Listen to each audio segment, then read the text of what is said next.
The pyramid has been supplanted by the shelf theory of education. Courses are arranged like bottles on a shelf.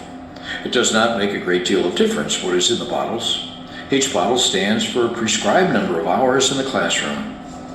At the end of 4 years, if one can collect enough bottles, one brings them to the dean. The dean counts them, but he too ignores what is in them.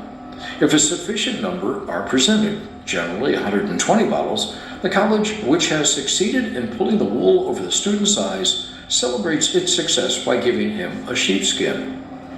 This shelf theory of education has made it possible for colleges to offer courses which have no scholarly or scientific standing, such as courses in cosmetology, or the effect of the narrow-gauge railroad on Russian thought during the winter of 1897, or the growth of the dialectical materialism in northeastern Missouri. Students are taught things that they do not need to know, and which they could find out for themselves in 10 hours of reading.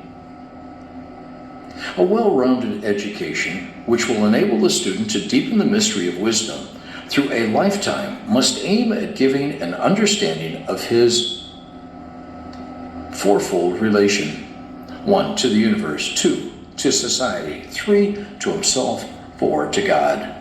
To understand the universe, the student must have basic courses in the sciences and mathematics. Unfortunately, because science is not subject to personal opinion but requires a rigid training, there is a decline in scientific study.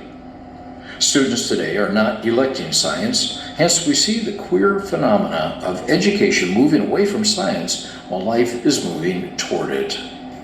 Teaching should cause a personal discovery by the pupil. Otherwise, it becomes as food in the stomach, which cannot be assimilated.